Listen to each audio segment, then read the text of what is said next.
So hello everyone and I welcome you all to NEET rank plus and NEET 2025 की तैयारी में हम जो ये बेसिक मैथ्स कर रहे हैं, क्योंकि हमें जब भी हम न्यूमेरिकल सॉल्व करते हैं फिजिक्स के, तो बहुत बारी क्या होता है कि बच्चा ये कहता है कि सर क्वेश्चन तो समझ में आ गया, बट क्वेश्चन को सॉल्व कैसे करना है ये नहीं हो पा रहा है। तो मल्टीपल टाइम्स हमें जो है वो वेक्टर्स की जरूरत पड़ती है, और वेक्टर्स हमने लास्ट क्लास में सीखा था कि वेक्टर्स को किस तरीके से रिप्रेजेंट किया जाता है। दो तरीके मैंने आपको बताए थे कि एक ज्योमेट्रिकल मेथड हमारे पास था जिसमें एक सिंपल सा एरो हम लेते हैं और एरो से शो कर देते हैं कि वेक्टर्स को किस तरीके से शो किया जाता है। वेक्टर की जो लेंथ रहती है, बेसिकली ये जो एरो मैंने ले लिया, अगर इसकी जो लेंथ हमारे पास है, दैट विल शो मी दी की मैग्नीट्यूड कितना है।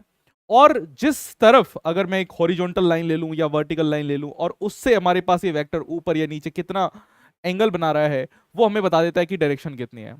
फिर इसी तरीके से हमारे पास एक जो टर्म थी, हमने कहा था रेक्टेंगुलर फॉर्म में भी हम बता सकते हैं, यानी कि एक्स आई कैप, वाई जे कैप, जेड के कैप, इस तरीके से भी हमने वेक्टर को देखा था कि रिप्रेजेंट किया जाता है।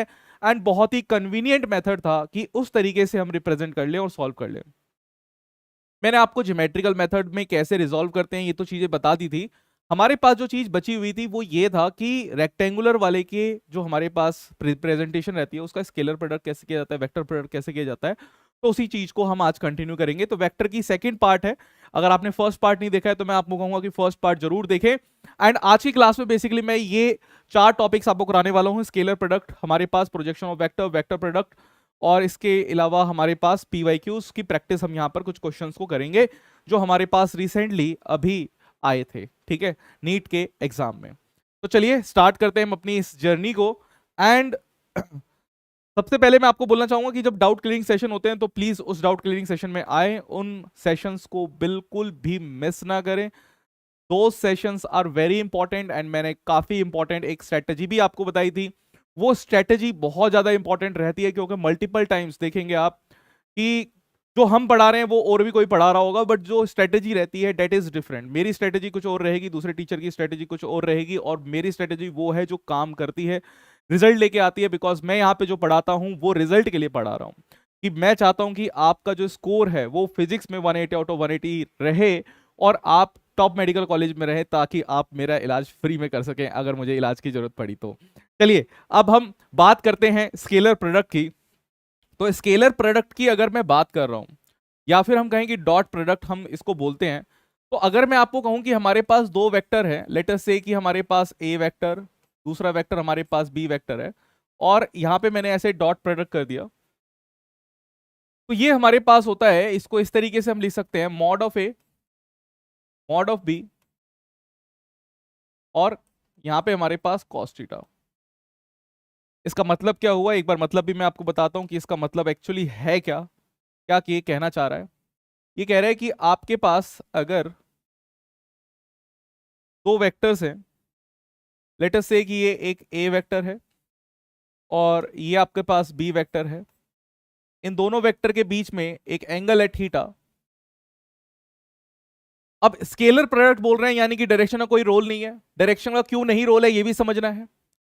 अगर ये जो बी वेक्टर मेरे पास है, मैं ये चाहता हूं कि ये जो ए वेक्टर है, इस ए वेक्टर को अगर मैं बी वेक्टर की डायरेक्शन में लेके आके मल्टीप्लाई कर दूं, या फिर इस ए वेक्टर का एक कंपोनेंट जो इधर आ रहा होगा, भाई इस ए वेक्टर को क्या मैं रिजॉल्व कर सकता हूं दो पार्ट में। इस साइड वाला पार्ट क्या होगा मेरे पास, ए वेक्टर कॉस थीटा, और ऊपर वाला पार्ट मेरे पास क्या होगा, ए वेक्टर साइन थीटा। तो हम एक्चुअली दो वेक्टर जो सेम डायरेक्शन में आ गए हैं, ये दोनों वेक्टर हमारे पास क्या है, सेम डायरेक्शन में है, और इन्हीं दो वेक्टर को हम क्या कर रहे हैं, मल्टीप्लाई कर रहे हैं। इन्हीं दो वेक्टर को हम क्या कर रहे हैं, मल्टीप्लाई कर रहे हैं। यही यहां पर ये चीज दर्शाती है। क्या इस बात को समझे कि क्या चीज मैं बोलना चाह रहा हूं, कि मैंने क्या किया, ये जो ए वेक्टर मेरे पास था, इस ए वेक्टर को मैं बी वेक्टर की ही डायरेक्शन में लेके आ गया, सेम डायरेक्शन जो मेरे पास होगी। और अब हमने क्या किया, ये जो दो वेक्टर हमारे पास है, इन दोनों को मल्टीप्लाई कर दिया, तो हमारे पास क्या आ जाएगा, यही जो mod of A mod of b, क्योंकि हम सिर्फ मैग्नीट्यूड की बात कर रहे हैं, डायरेक्शन तो खत्म ही हो गई, तो mod of A mod of b, और हमारे पास कॉस थीटा। अच्छा, इसी चीज को आप ऐसे भी समझ सकते हैं। अब आप कहोगे कि सर ऐसा भी हो सकता था कि आपने ये वाला जो वेक्टर कहा कि ये आपके पास बी वेक्टर है, इसको आप बी वेक्टर कह रहे हैं। मैं इसको अब की बार वाइट बनाता हूं क्योंकि इसको हम चेंज करेंगे। सर इसको आप बी वेक्टर कह रहे हैं और ये वाला वेक्टर आपके पास ए वेक्टर है और इन दोनों के बीच में एंगल थीटा है। क्या हम इस बी वेक्टर को मूव नहीं कर सकते क्या ए वेक्टर की डायरेक्शन में? अगर मेरे को रिक्वायरमेंट है कि मैं इस बी वेक्टर को ए वेक्टर की डायरेक्शन में मूव कर दूं, तो आप ये भी देख सकते हैं कि ठीक है, अब अगर मैं इस बी वेक्टर के कंपोनेंट्स निकालूं, इस बी वेक्टर के अगर कंपोनेंट्स निकालूं कि इस तरफ कंपोनेंट कितना आएगा, तो मेरे पास इस तरफ कंपोनेंट आ जाएगा बी वेक्टर कॉस थीटा, और इसी के परपेंडिकुलर, क्योंकि ये दोनों कंपोनेंट्स कैसे होते हैं हमारे पास, परपेंडिकुलर कंपोनेंट्स होते हैं, तो ये वेक्टर मेरे पास कितना आएगा, ये आएगा बी वेक्टर साइन थीटा। अब ये दोनों क्या हुए, ये दोनों वेक्टर सेम डायरेक्शन में आए, ये ए वेक्टर और ये बी कॉस थीटा, ये दोनों सेम डायरेक्शन में है, और इनको क्या कर रहे हैं, मल्टीप्लाई कर रहे हैं।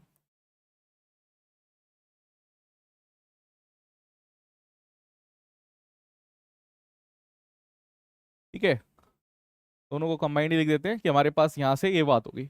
तो या तो आप इसको इसकी डायरेक्शन में ले आओ या फिर इसको इसकी डायरेक्शन में ले आओ, हमारे पास मैथमेटिकली क्या आएगा, सेम आएगा। इस कॉन्सेप्ट को मल्टीपल टाइम्स हम क्या करेंगे, यूज करेंगे। ठीक है, एक तो ये चीज आपको समझ में आई कि नहीं आई, जल्दी बताइए। अब मैं इसके साथ साथ आपको ना चीजें पहले समझा देता हूं, क्योंकि आपने सारी चीजें देखी होगी, और फिर इसके बाद हम कुछ क्वेश्चंस करते हैं कि पहले वाला जो मैंने आपको चीज बताई कि आप ये मान सकते हैं अप्रोच वन, ये जो पहली मेरे पास है दिस इज अप्रोच वन, कि इस तरीके से मैं समझ सकता हूं कि मेरे पास वेक्टर प्रोडक्ट होता है। और एक देखते हैं कि अप्रोच टू, अगर हमारे पास यहीं पर एक अप्रोच टू भी देखते हैं कि अगर यही चीज हमारे पास रेक्टेंगुलर फॉर्मेट में होती और मैं बोलता कि मेरे पास ए वेक्टर जो है वो ए वेक्टर है हमारे पास x1 आई कैप प्लस y1 जे कैप प्लस z1 के कैप, और बी वेक्टर की अगर मैं बात करूं कि बी वेक्टर हमारे पास है x2 आई कैप प्लस y2 जे कैप प्लस z2 के कैप। ठीक है, अगर हमारे पास ये दो वेक्टर्स हैं 1 और 2, और अब हमारी इच्छा ये है कि हम इन्हीं दो वेक्टर का क्या करें, प्रोडक्ट, स्केलर प्रोडक्ट, यानी कि ए वेक्टर डॉट बी वेक्टर अगर हम करना चाह रहे हैं, तो हमारे पास क्या चीज आएगी, तो आपको इन्हीं दोनों को क्या करना है, मल्टीप्लाई करना है। देखिए स्मार्ट बोर्ड है, स्मार्ट तरीके हम आजमाएंगे, इसको मैंने कॉपी पेस्ट किया, आपने सबसे पहले क्या करना है, अरे अब कई बार हमारा स्मार्ट बोर्ड जो है ना धोखा दे देता है, जैसे यहाँ पर देखिए आपकी कॉपी नहीं हो रहा है, और हम भी ऐसे हैं, एक बार तो अटेम्प्ट बनता है, एक और अटेम्प्ट, अगर इसमें नहीं हो रहा तो कोई नहीं, अब हम लिख देंगे खुद ही। तो हमारे पास स्मार्ट बोर्ड हमारा फेल, एक्स आई कैप प्लस y1 जे कैप प्लस z1 के कैप हमारे पास है, पहला इसको लिखा। अगले वाला जो है आपके पास, अगले वाला फिर आपको वो दोबारा से रिपीट करना है, इसको थोड़ा सा तो मूव कर सकते हैं, इसको भी एक ही बार काम करता है क्या, जगह चाहिए ना हमें। ठीक है, और मैं अलग से यहां पे भी लिख सकता हूं कि मेरे पास यहां पर क्या है, x2 आई कैप प्लस y2 जे कैप प्लस z2 के कैप, ये हमारे पास है। अब देखिए नॉर्मल मल्टीप्लीकेशन जब होती है तो नॉर्मल मल्टीप्लीकेशन आप कैसे करते हैं कि ये वाला जो नंबर है इसको इससे मल्टीप्लाई करते हैं, फिर इसको इससे मल्टीप्लाई करते हैं, फिर इसको इससे मल्टीप्लाई करते हैं, फिर इसको अलग अलग अलग अलग करते हैं।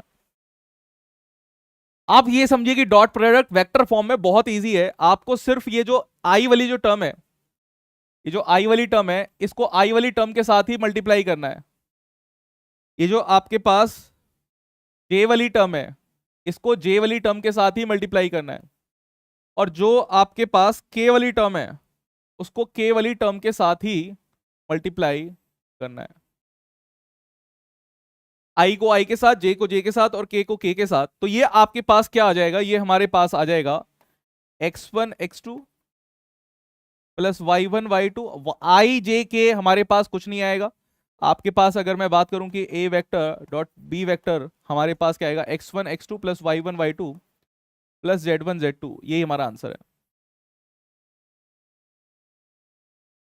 ये दो तरीके हमारे पास है जिससे हम काम करते हैं। अब कई लोग सोचेंगे कि सर आपने यहां पर ये काम क्यों किया, बिकॉज मैं ये काम क्यों कर रहा हूं, क्योंकि हमें पता है सिंस आप जब ये देखेंगे, जब आप इसको मल्टीप्लाई अगर पूरा ही करते हैं तो हमारे पास एक चीज आएगी कि आई डॉट आई आएगा। भाई इसको अगर आप मल्टीप्लाई करेंगे, अभी मैं करके भी दिखाऊंगा, आप फिर भी मैं आपको, क्योंकि आपने पहले से चीजें पढ़ी हुई है, आप 12th पास आउट है, आपने एक बार एग्जाम भी दिया हुआ है, तो इसलिए मैं आपको पहले ऐसे बता रहा हूँ, फिर मैं पूरा डिटेल में बताऊंगा। तो आप ये समझिए, नोट्स में आपको ये चीज लिखनी है, वो सिर्फ समझने के लिए, ठीक है। तो आई डॉट आई की अगर मैं बात करूं तो आई डॉट आई का मतलब क्या है, यहां से हम ले रहे हैं कि दो वेक्टर हमारे पास है। आई हमारे पास क्या होता है, यूनिट वेक्टर होता है, यानी कि मैं लिख सकता हूं यहां पे मॉड ऑफ आई, यहां पे मैं क्या लिख सकता हूं, मॉड ऑफ आई, और यहां पे हम क्या लिख सकते हैं, कॉस। कॉस कितना है, आई और आई तो बस एक ही डायरेक्शन में चल रहे हैं ना हमारे पास, एक्स एक्सिस की डायरेक्शन में तो चल रहे हैं। अगर ये एक्स एक्सिस है तो आई कैप हमारे पास क्या है, यहीं पे तो चल रहा है यूनिट वेक्टर। तो अब आप देखेंगे कि आई मैग्नीट्यूड इसका कितना होता है, 1 होता है, तो 1 1, और कॉस 0 आपके पास कितना होता है, 1 होता है। तो ये भी आपके पास कितना आया, ये भी आपके पास 1 आया, यानी कि मेरे पास आ जाएगा आई डॉट आई कैप, यहीं पे मैं लिख रहा हूं आई डॉट आई कैप हमारे पास होता है 1। ठीक है। सिमिलरली ये जो आपके पास है, सिमिलरली आप ये भी लिख सकते हैं कि आपके पास, इसको थोड़ा सा और ऊपर कर लेते हैं, सिमिलरली मैं यहीं पे लिख देता हूं, आपके पास जे डॉट जे कैप भी आएगा 1, एंड के डॉट के कैप भी आएगा 1। तो जब भी आप एक ही टाइप के यूनिट वेक्टर को मल्टीप्लाई करते हैं, डॉट प्रोडक्ट करते हैं, तो आपके पास 1 आता है। ठीक है। अब एक चीज और, अगर आप यहां से जब मल्टीप्लाई कर रहे हैं तो आई आई के साथ मल्टीप्लाई हो रहा है, आई जे और के साथ भी तो मल्टीप्लाई हो रहा था। तो अब देखिए कि अगर मैं आई को किसी और के साथ मल्टीप्लाई कर दूं, यानी कि मैं आई को, वाइट में लिखते हैं इसको, अगर मैं आई को मल्टीप्लाई कर दूं जे के साथ, तो हमारे पास क्या आएगा, तो आपके पास आएगा आई कैप का मोड, जे कैप का मोड, और कॉस 90 डिग्री। अच्छा, कॉस 90 डिग्री आपको पता होगा कि 0 होता है हमारे पास। तो यहां पर मैं ये कह सकता हूं कि आई जो है वो और किसी भी नंबर के साथ, किसी भी अल्फाबेट के साथ, आई जे के साथ अगर मल्टीप्लाई हो रहा है, आई जो है वो के साथ मल्टीप्लाई हो रहा है, आई जो है वो जे जो है वो के साथ हो रहा है, या जे जो है वो आई के साथ हो रहा है, मतलब उल्टा सीधा जो भी हो, हमारे पास वो 0 आएगा। तो यही एक रीजन था जिसको आप कंसिडर कर सकते थे। ठीक है। तो चलिए एक क्वेश्चन मैं आपको करवाता हूं। अब ये पहले वाले की अगर हम बात करें तो हम बहुत बारी क्या करते हैं, डॉट प्रोडक्ट का यूज करते हैं।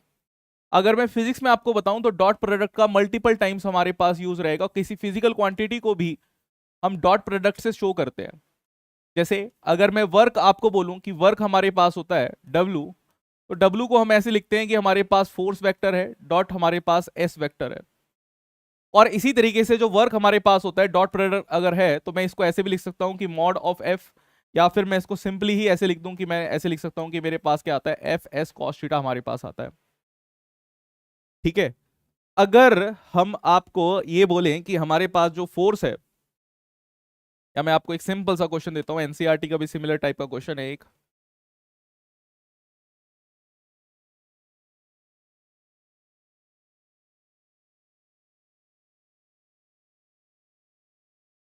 ये मान लीजिए एक सरफेस है, इस सरफेस पे एक ब्लॉक रखा हुआ है।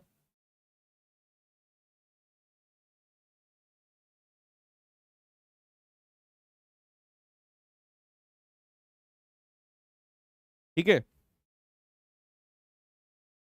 और यहां से हमारा एक पर्सन इसको खींचेगा, पर्सन अगर खींचेगा तो आप देख रहे हैं कि पर्सन ने, मैंने ऐसे मान रखी है चीजें, मैं आपको पूरा विजुलाइज ही करवा रहा हूं कि ये मेरे पास सरफेस है, तो ये एक्स एक्सिस है, ये एक्स एक्सिस है, ये वाई एक्सिस है, और जो ऊपर चल रहा है ये हमारे पास जेड एक्सिस है। इसको मैं बोल सकता हूं कि मेरे पास ये एक्स एक्सिस, ये वाई एक्सिस, और ये हमारे पास जेड एक्सिस। अगर ये एक्स एक्सिस है तो मैं इसे बोल सकता हूं कि इस तरफ मेरे पास एक डायरेक्शन चल रही होगी आई कैप की।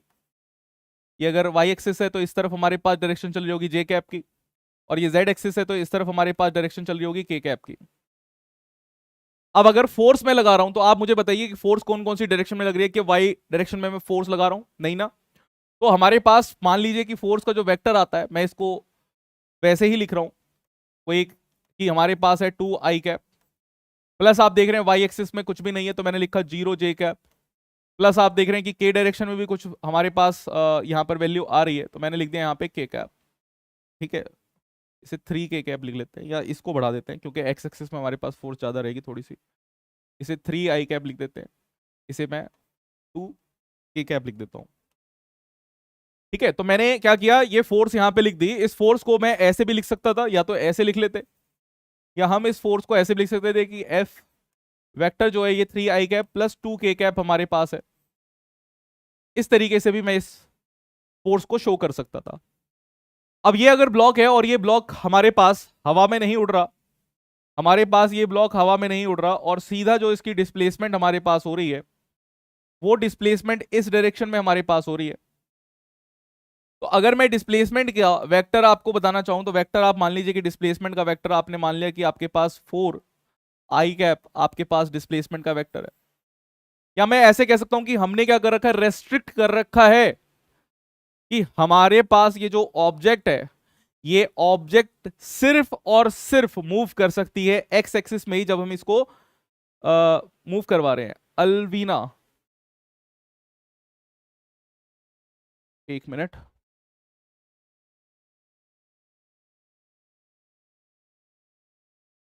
हाँ हेलो। अरे मैं कहता हूं तुम्हें लाइव आया करो तो लाइव जरूर आया करो, आप लाइव नहीं आते तो बहुत सारी दिक्कतें रहती हैं। डेली अपना एक शेड्यूल बना लो, बिकॉज मैं बिलीव करता हूं कि लाइव क्लास अगर आप ज्वाइन कर लोगे तो लाइव बन जाएगी, बिकॉज जो बैकलॉग रहेगा वो आपका बैकलॉग नहीं रहेगा। एंड आई होप कि आप जो क्लासेस हैं बाद में मेरी रिकॉर्डेड क्लासेस देखते हैं। इससे पहले भी हमने वेक्टर का जो पार्ट 1 किया था, अलवीना लेक्चर्स देखते हो अलवीना। तो हमने यहाँ पे माना कि फोर्स हमारे पास ये है, इसको मैं विजुलाइज इसलिए करा रहा हूं ताकि आप थोड़ा सा समझे भी कि वेक्टर होता क्या है। कि एक एक एक्स एक्सिस में हम खींच रहे हैं या वाई एक्सिस में खींच रहे हैं, इधर की तरफ वाई एक्सिस गया और जेड एक्सिस ऊपर की तरफ है, और ये हमारे पास डिस्प्लेसमेंट ऐसे हो रही है। और अगर आपसे पूछे कि आपको वर्क निकालना है, तो अगर मैं वर्क की बात करूं तो वर्क हमारे पास क्या होता है, work is a scalar quantity. तो एफ डॉट एस है, फोर्स आप लिखिए कि आपके पास 3i+2k है और ये आपके पास सिर्फ 4i आ रहा है। आपको पता है कि जो टर्म है बस उसी उसी को मल्टीप्लाई करना है, यानी इसको और इसको मल्टीप्लाई करना है, तो वर्क डन आपके पास आ जाएगा 12। अच्छा, यूनिट क्या होती है, 12 जूल। तो 12 जूल आपके पास क्या है, यहाँ पे वर्क आ जाएगा आराम से। क्या बात समझ में आई? अच्छा, और मुझे बताओ कि वर्क के अलावा हमारे पास और कहाँ कहाँ यूज होता है। जब हम टॉर्क वाले में आते हैं तब भी हमारे पास क्या है, इसका यूज होगा, है ना। ये बात समझ रहे हैं? टॉर्क डॉट थीटा का जब हम करेंगे रोटेशनल में तो भी हमारे पास क्या है, इसका काम आएगा। चलिए, ये डॉट प्रोडक्ट का रहा। एक और मैं आपको डॉट प्रोडक्ट का क्वेश्चन कराता हूं कि यहां से कैसे हम डॉट प्रोडक्ट को कर सकते हैं।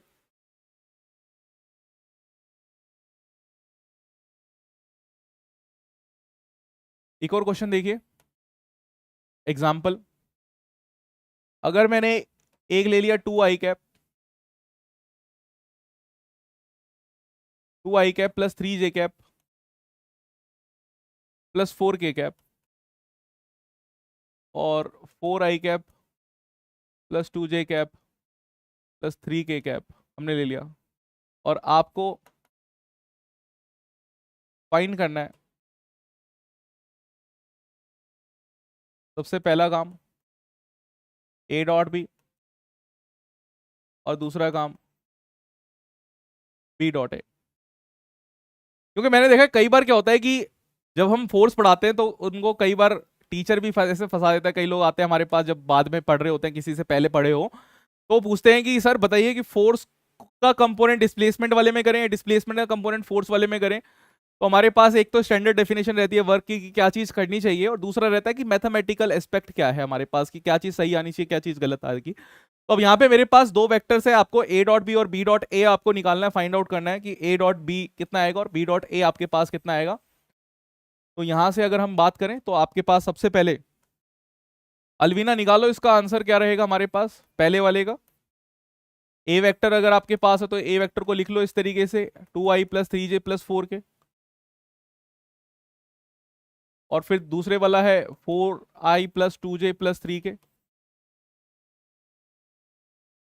और बस ये देखो कि जो आई वाली टर्म है उनको एक साथ मल्टीप्लाई करो, जे वाली टर्म को एक साथ, और जो के वाली टर्म है उनको एक साथ। ठीक है, बस डायरेक्टली फिर आप आंसर लिख सकते हो यहाँ पर, मतलब इतना बड़ी टर्म रहती नहीं है। 4 × 8 3 × T 6 प्लस 4 × 3 12। ये मैं इस तरीके से लिख के दिखा रहा हूं ताकि आपको समझ में आए कि मैंने क्या किया है। तो हमारे पास आ जाएगा 26 यूनिट्स हमारे पास आंसर आ जाएगा। आंसर चाहिए मुझे जल्दी जल्दी चैट में। नेक्स्ट में अगर मैं कहूं कि हमारे पास बी डॉट ए हमें निकालना है, तो बी डॉट ए के लिए पहले बी को लिखेंगे। तो बी को अगर पहले लिखा तो हमारे पास आएगा 4i cap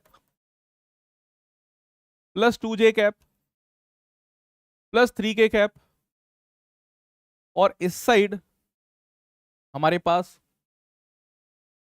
2i cap plus 3j cap plus 4k cap. देखो कुछ नहीं है, हमें दोबारा से मल्टीप्लाई ही करना है। मल्टीप्लाई की अगर बात करेंगे तो इसको इसके साथ मल्टीप्लाई करना है, इसको इसके साथ मल्टीप्लाई करना है, और ये जो हमारे पास टर्म है इसको इसके साथ मल्टीप्लाई करना है। आपके पास फिर से वही आएगा कि हमारे पास 8 प्लस 6 प्लस 12, हमारे पास फिर से कितना आ जाएगा 26। तो इस वाले रिलेशन से हम एक चीज समझते हैं कि हमारे पास a dot b is equals to b dot a हमारे पास होता है। ठीक है, अब अगर इसी में, मतलब ये तो मैंने यहां पे निकाला, अब इसी में अगर कोई आपसे पूछे कि आप क्या करें, फाइंड करें एंगल्स, मैं इसको कॉपी कर लेता हूं। अब कोई आपसे पूछे, एक और क्वेश्चन हमारे पास है, फाइंड एंगल्स बिटवीन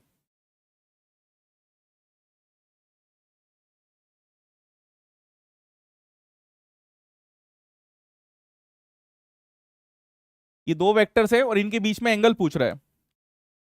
तो कैसे हम एंगल्स को फाइंड आउट कर सकते हैं? एंगल्स फाइंड आउट करने के लिए हमें क्या करना पड़ेगा, हमें ये पता है कि हमें ए डॉट बी अगर हम करते हैं तो हमारे पास क्या आएगा, ए का मैग्नीट्यूड है ना, ए वेक्टर का मैग्नीट्यूड प्लस जो बी वेक्टर का मैग्नीट्यूड है, और यहां पे हमारे पास कॉस थीटा।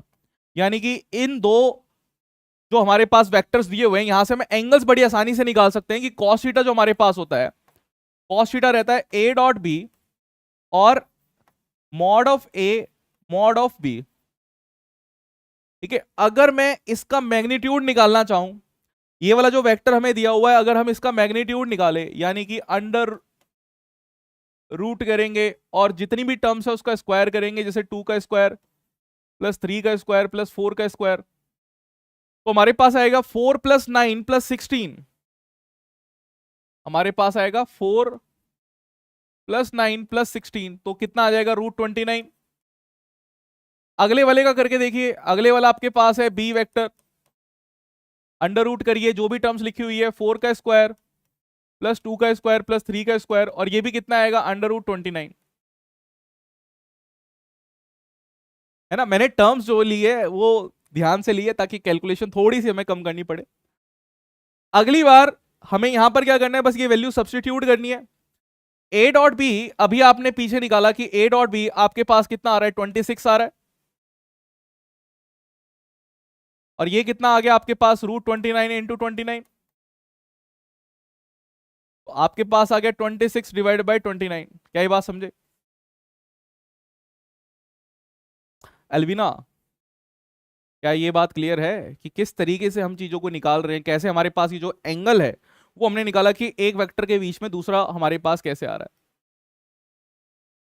ठीक है, चलिए अगर ये चीज क्लियर है तो एक काम और करते हैं। अब हम देखते हैं, यहीं पर मैं एक चीज और करवा देता हूं।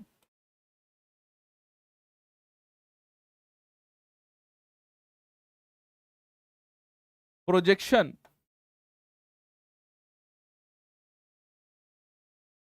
Of vector. Projection of vector क्या होता है? प्रोजेक्शन ऑफ वेक्टर का मतलब ये है कि अगर मैंने माना कि मेरे पास एक वेक्टर ऐसे है, ऐसे ऊपर ले लेते हैं हवा में, और एक वेक्टर ऐसे दे रखा है हमें, दूसरा बी वेक्टर।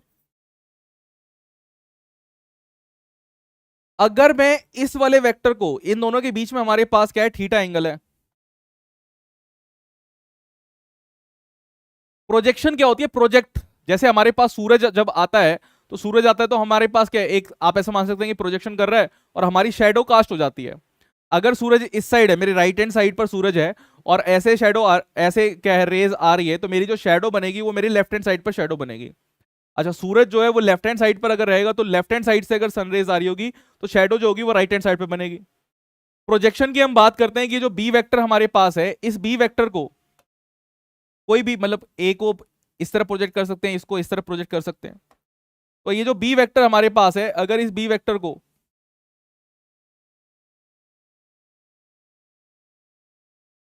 ठीक है, 90 डिग्री मान के चलना, 90 डिग्री आ रहा है यार, थोड़ा सा और स्लांट कर देना।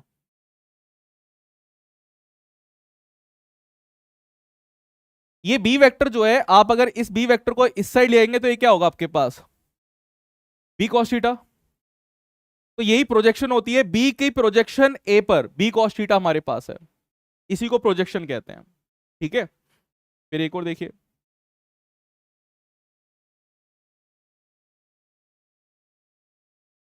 एक चीज और देखिए,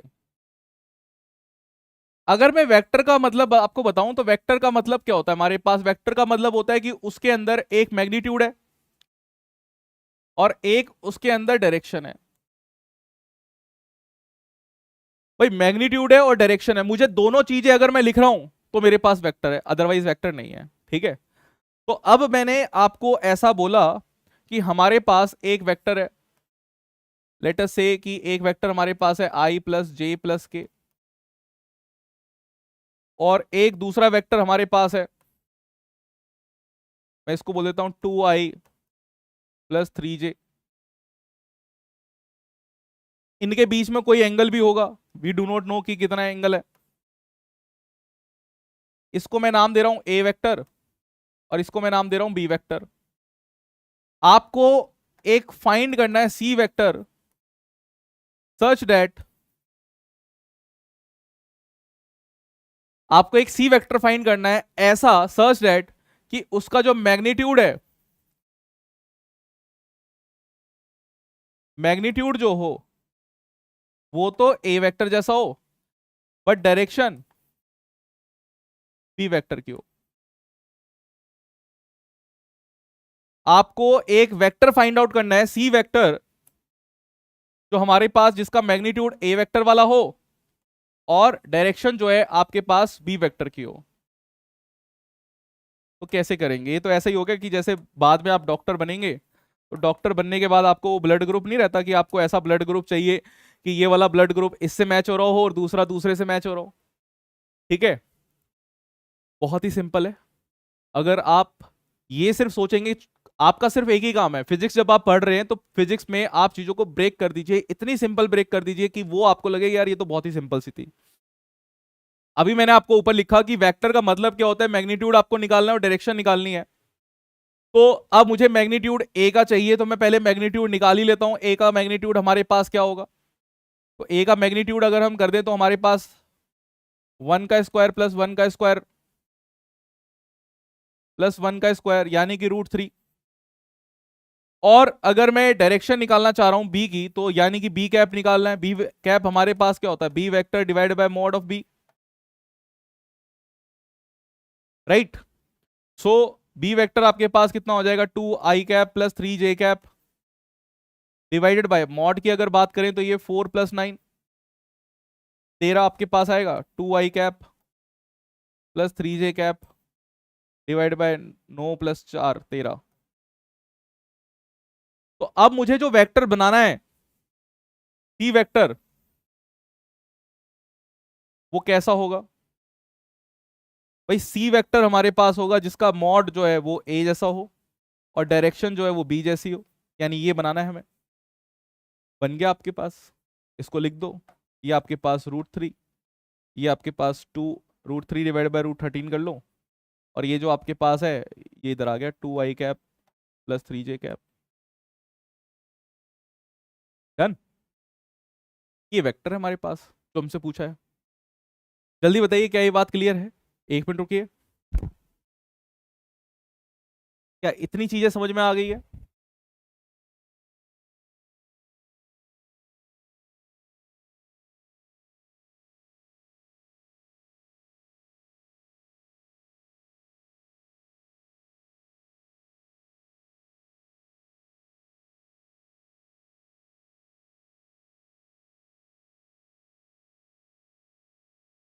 अब क्वेश्चंस पे आए कि क्वेश्चंस की वैरायटी हमारे पास कैसी रहती है, कैसे क्वेश्चंस आते हैं। ये तो मैंने कॉन्सेप्ट आपको समझाया। अब आपके पास एक क्वेश्चन यहां पर है कि दो वेक्टर दे रखे हैं, if two vectors P vector आपको दे रखा है I plus 2mj plus M K cap and Q vector आपको दे रखा है 4i cap plus 2j cap plus M K cap are perpendicular to each other. अच्छा, ऐसा बहुत होगा कि आपको बोल देगा कि ये दोनों परपेंडिकुलर है और ये दोनों पैरेलल है। अगर यहां पे बोला है कि यार परपेंडिकुलर टू ईच अदर, तो इसका मतलब आप समझ सकते हैं कि इन दोनों के बीच का थीटा कितना होगा। देखिए, इंटरप्रिटेशन करनी होती है अल्टीमेटली। इन दोनों के बीच का थीटा आपके पास 90 डिग्री है, और थीटा अगर 90 डिग्री है तो आप ये भी मान सकते हैं कि अगर मैं ये काम करूं, थीटा अगर 90 डिग्री है, तो आप ये बोलेंगे कि अगर हम क्या करते P डॉट क्यू वेक्टर करते, तो P डॉट क्यू क्या होता है, P क्यू कॉस थीटा, यानी कि यही हमारे पास कितना हो जाएगा, 0 हो जाएगा। अब इस चीज को, परपेंडिकुलर वाले चीज को मल्टीपल टाइम्स यूज करते हैं। अब जैसे ही आप नीट के पीवाईक्यूज देखेंगे, आपको ये ऐसी चीजें देखने को स्टार्ट हो जाएगी। ये जो क्वेश्चन मैंने लिया है, ये क्वेश्चन है 2024 का ही, जेई मेंस का। अब जेई मेंस 2024 में जो आया है वो नेक्स्ट ईयर के नीट पीवाईक्यूज के, नीट के लिए इंपॉर्टेंट हो जाता है। अगर वो नीट के लेवल का रहे तो ये नीट के लेवल का ही है। अगर हम यहां पे बात करें तो आपके पास पी वेक्टर जो है, लिखिए, आपके पास आएगा आई प्लस 2mj कैप। अलवीना, मैं चाहता हूं कि तुम इसका जो आंसर है वो निकालो, और आंसर मुझे पहले बता दिया करो। मेरे से पहले अगर कोई बच्चा निकाल लेता है तो मुझे बहुत अच्छा लगता है। तो फिर मैं थोड़ा सा टफ वाले पार्ट पे चला जाता हूं। ये हमारे पास है P और Q। हमें क्या निकालना है, P डॉट Q निकालना है। तो इन दोनों को मल्टीप्लाई कर दो, तो आपके पास, मैं डायरेक्टली मल्टीप्लाई कर रहा हूं। देखो, मैं अपनी आदत ऐसी बनाता हूं कि डायरेक्टली मल्टीप्लाई कर दूं। मैं यहां से भी डायरेक्टली मल्टीप्लाई करके आपको लिखा के दिखा देता, बट मैंने इसको नीचे इसलिए लिखा बिकॉज ऊपर से कई बार आता है, मतलब मुझे देखने में थोड़ा सा चौंधा सा जाता है, मतलब बोर्ड बोर्ड थोड़ा सा ये जो है शाइन करता है। तो यहां से मैंने लिखा इसको 4, ये मेरे पास है -4m, और ये आपके पास है m², और ये क्या हो गया हमारे पास, 0, है ना। तो मैं इसी को लिख सकता हूँ m² -4m plus 4 is equal to 0। यही आएगा। और आपको वैल्यू ऑफ m बतानी है कि वैल्यू ऑफ m आपके पास कितनी होगी, तो निकाल लो यहां से।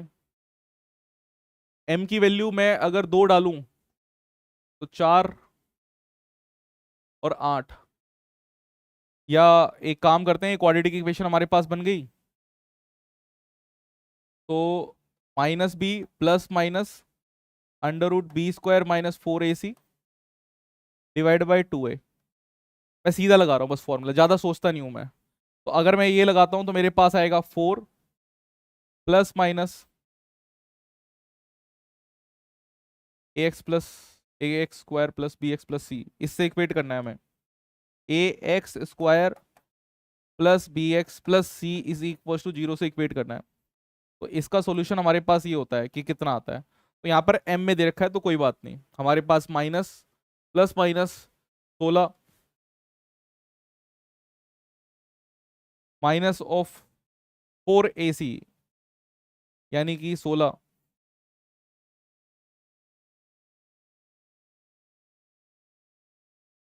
है ना। ac आपके पास कितना आ गया, 16 ही आ गया, डिवाइडेड बाय आपके पास है 2a, यानी कि 2। तो ये तो कट हो गया आपके पास, 4 डिवाइड बाई 2, यानी कि आपके पास आ गया 2। तो m की वैल्यू आपके पास आ गई 2। अलविना क्लास में हो, m आपके पास आ गया 2। और आपने ये देखा कि यहाँ पे जो डिस्क्रिमिनेट था हमारे पास, जो डिस्क्रिमिनेट था जिसको हम b² -4ac कहते हैं, ये हमारे पास 0 हो रहा था।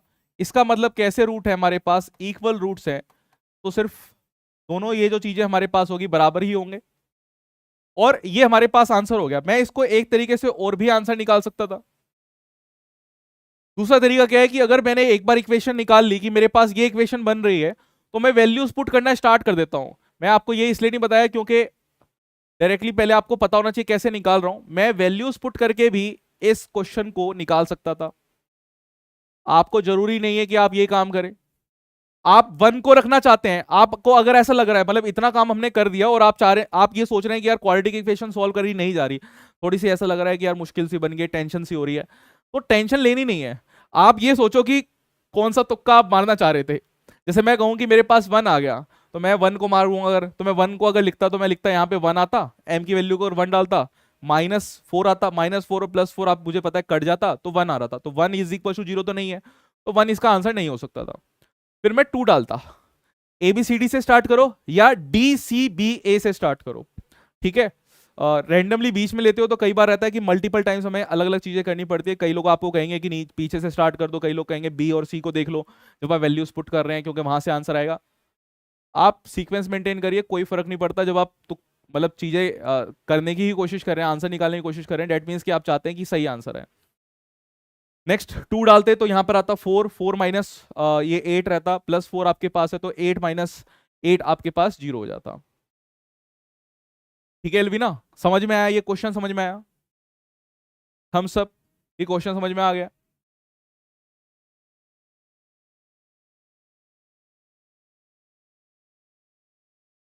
क्वेश्चन समझ में आ गया? चलिए अब आगे बढ़ते हैं, नेक्स्ट क्वेश्चन पर आते हैं। नेक्स्ट क्वेश्चन हमारे पास काफी अच्छा क्वेश्चन है, एंड मैं इसको मानता हूं कि हमारे पास जैसे जो DSA रहते हैं ना, 1 स्टार 2 स्टार 3 स्टार, आप इसको मान सकते हैं कि हमारे पास ये 3 स्टार लेवल का क्वेश्चन है। यहाँ पे काफी अच्छा है, और ये क्वेश्चन अगर आपको समझ में आ गया, यानी कि वेक्टर्स आपको पूरे समझ में आ गए। बोला है कि दो वेक्टर्स है, ए वेक्टर दे रखा है 2i + 3j एंड दूसरा वेक्टर दे रखा है i + j। The magnitude of the component of A along B आपको निकालना है। Magnitude of the component of A along B, कि आप ए का जो मैग्नीट्यूड है उसको बी की तरफ लेके जाओ, और वो चीज आपको निकालनी है। ठीक है, इसको अगर मैं शॉर्टकट से पहले बताता हूं, फिर मैं इसको लॉन्ग कट से बताऊंगा। अगर मैं शॉर्टकट तरीके से आपको बताऊं,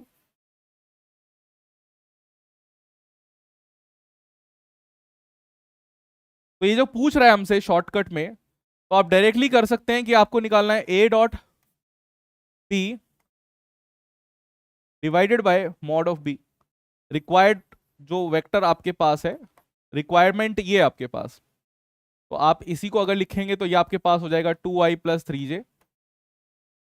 ये आपके पास है i + j, और ये आपके पास नीचे की तरफ इसी का मॉड आपको करना है, यानी कि √1² + 1²। इसको मल्टीप्लाई करेंगे, आपके पास आएगा 2 + 3 डिवाइड बाय √2, यानी कि आपके पास आ गया 5/√2। ठीक है, अब इसको थोड़ा सा समझते हैं। देखिए क्वेश्चन निकालना हमारी वो नहीं है, हमें यहाँ पे समझना है कि एक्चुअली हो क्या रहा है। तो हो क्या रहा है इसका डिटेल सॉल्यूशन समझिए एक बार, कि करना क्या चाह रहा है, कहना क्या चाह रहा है। Detailed explanation.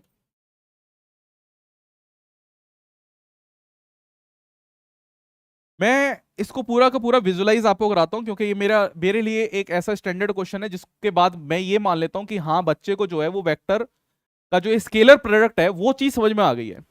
क्योंकि स्केलर प्रोडक्ट को मैं वर्क एनर्जी एंड पावर में भी यूज करूंगा, बहुत बार हमें यूज करना पड़ेगा स्केलर प्रोडक्ट को। ठीक है, तो अगर मैंने माना कि ये मेरे पास एक्स एक्सिस है, ये मेरे पास वाई एक्सिस है, और एक ए वेक्टर मुझे दे रखा है 2i + 3j। ये ओरिजिन मान लेते हैं, 1 2 3 4 5 6। ऊपर मान लेते हैं 1 2 3 4 5 6। ठीक है, देखिए यहाँ पे 1 2 3 4 5 6, 1 2 3 4 5 6। पहला वेक्टर मेरे पास है 2 और 3, तो मैं यहां से चला 2 और ऊपर चला 3, ये मेरे पास पॉइंट आएगा। और यहां से अगर मैं इस वेक्टर को बना दूं तो मेरे पास ये वेक्टर बन जाएगा ए वेक्टर। दूसरा बी वेक्टर आपके पास है आई और जे,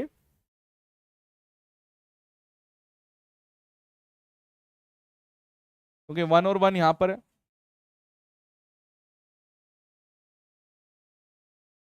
ये आपके पास हो जाएगा बी वेक्टर। मैं थोड़ा सा इसे बड़ा कर देता हूं ताकि आपको चीजें थोड़ी सी और ज्यादा क्लैरिटी हो। मेरे पास ए वेक्टर आ रहा है, हमारे पास बी वेक्टर आ रहा है। ए वेक्टर 2i+3j और बी वेक्टर हमारे पास है i+j, और इन दोनों के बीच में कुछ थीटा एंगल आपके पास होगा। अब देखिए पूछा है कि magnitude of the component of A along B, यानी कि आपको ए को, ए वाला जो टर्म है ए को बी की तरफ लेके आना है। ए का जो कंपोनेंट है वो आपको बी की तरफ लेके आना है, यानी इस तरफ अगर आप ए का कंपोनेंट लेके आते हैं तो आपके पास क्या आएगा, ए cos थीटा आएगा।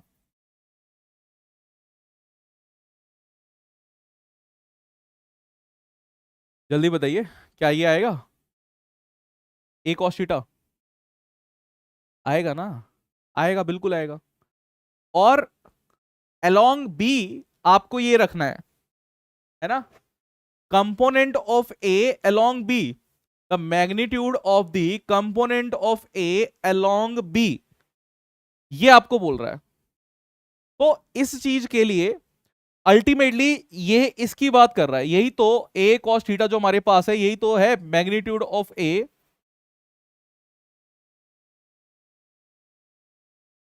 Magnitude of A vector along B, along B vector, है कि नहीं है? अब ये कैसे निकालेंगे इसको देखिए, अब मुझे ये निकालना था, क्या किया, अब इसको निकालने के लिए हमें एक काम करना था।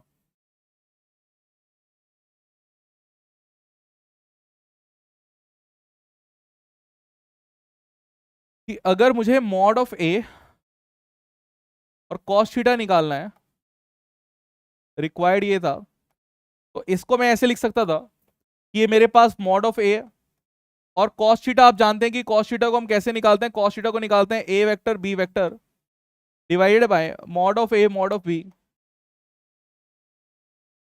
ये निकालते ना। तो यहां से आपके पास ये मॉड ऑफ ए और मॉड ऑफ ए आपके पास कैंसिल हो जाता, और आपके पास क्या आता, आपके पास ये वाली वैल्यू आती A vector dot B vector divided by mod of B vector, और यही काम हमने यहां पर किया है। मैं इस क्वेश्चन को मानता हूं कि ये क्वेश्चन हमारे पास ऐसा क्वेश्चन है जिसके बाद मुझे लगता है कि बच्चे को जो है वो पूरी की पूरी चीजें जो है वो वेक्टर की समझ में आ रही है कि एक्चुअली चल क्या रहा है, क्या चीज हमसे पूछना चाह रहा है।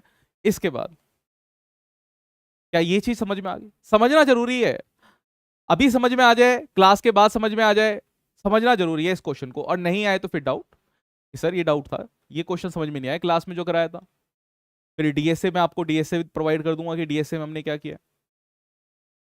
क्लियर है? जल्दी बोलिए, क्या ये बात क्लियर है कि कैसे हमने ये काम किया है? ये क्लियर है तो फिर हम आगे बढ़ते हैं, नेक्स्ट पर आते हैं।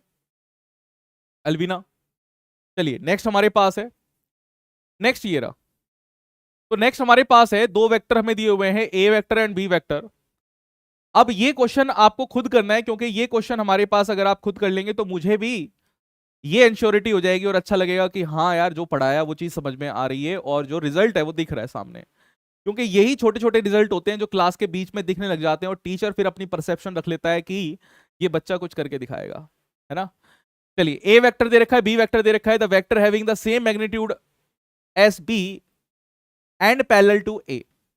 पहले क्वेश्चन को पढ़ा करो, फिर उसके बाद देखा करो कि क्या क्या चीजें आपको गिवन है। हमसे बोला है the vector having the same magnitude as B and parallel to A. तो क्या मैं बोल सकता हूं कि मेरे को एक वेक्टर ऐसा निकालना है,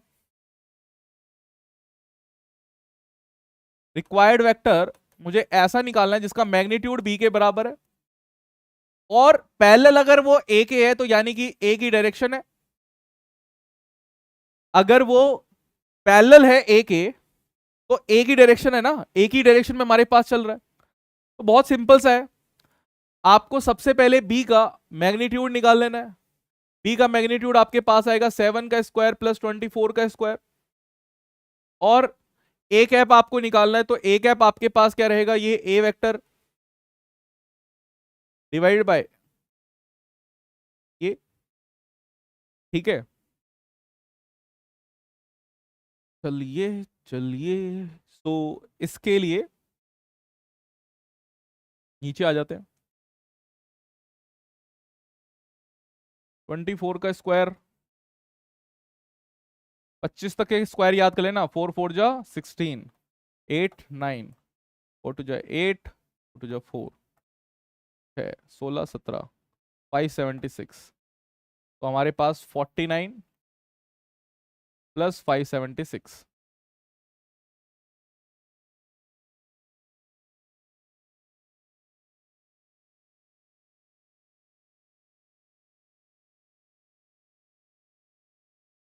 छह सौ पच्चीस।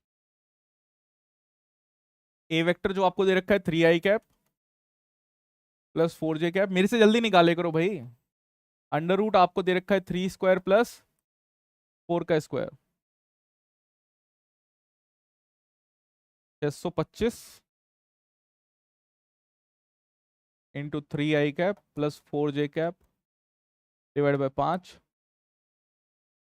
5 1 जा 5, 5 2 जा 10, 5 5 25।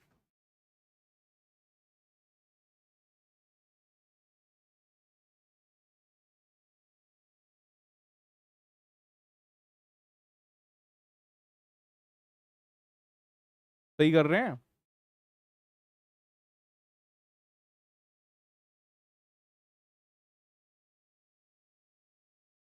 हमारे पास मैग्नीट्यूड हमें ये निकालना था, 3i प्लस 4j हमारे पास आया 125 आ रहा है। क्वेश्चन कहीं हमने गलत तो नहीं उठा लिया? एलविना तुम्हारा कितना आ रहा है?